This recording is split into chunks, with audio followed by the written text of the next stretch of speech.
Nothing I see means anything. I have given all I see the meaning it has for me. I do not understand anything I see. These thoughts do not mean anything. I am never upset for the reason I think.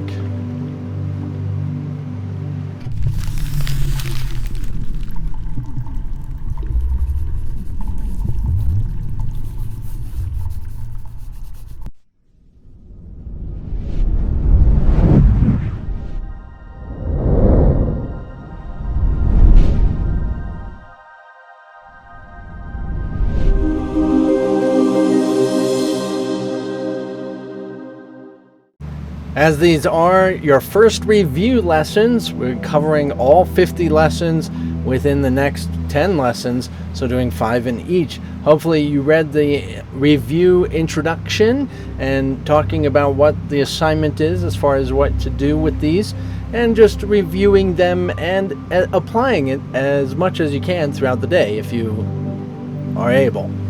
So as we're touching on these ideas, nothing I see means anything. It's pretty intense, even as these little statements that are given, and the little refresher where it takes it to the new level in which you've already learned and what you have already learned. It's pretty amazing as you start to recognize that you are in a completely fabricated, illusionary, distorted reality. And you don't even recognize it. We're not even aware that this is not our lives. This is a call to awakening. And it's pretty fantastic that as you've been going through these lessons, the reason nothing means anything is because you're trying to do it alone. You're trying to do it alone, and we want to recognize that you cannot do it alone. Therefore, thinking you do it alone, you're just separating yourself. You're just getting lost. You're just calling to be weak.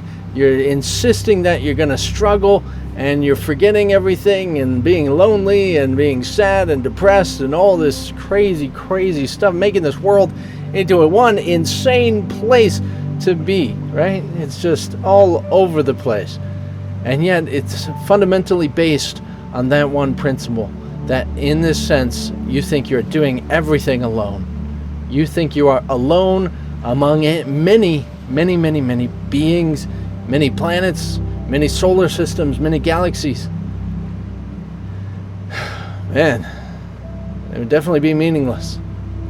And it has no meaning when you are doing it alone. It has no meaning, and you have to give it the meaning that it has for you if you're going to confront it all alone, if you're going to do it alone. It's like you've forgotten the purpose about anything. You don't know what to do, where to turn, because all you see is essentially this false reality.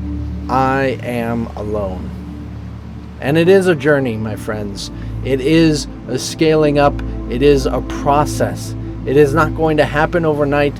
You're not going to recognize it just by saying and recognizing in that sense of God's always with me. God goes with me everywhere I go, because the distortion is still there. We're quite literally seeing God right now, and yet the distortion is there, making it seem as if something else is happening, making it seem as if other bodies are happening, making it seem as if this is a physical thing or a distorted thing or a destructed thing or a dying thing, all these D words. But not recognizing that what is there is actually God, and it's always been that way.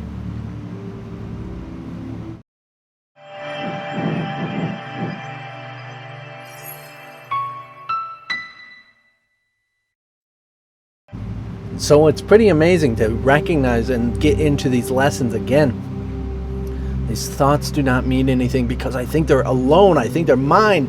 I think they're by themselves. Really, really read each and every one of those and recognize how it adds to it. These are still additional lessons. As much as we're reviewing previous lessons we've done before, it's adding to it every single time, and we're still adding and expanding and growing.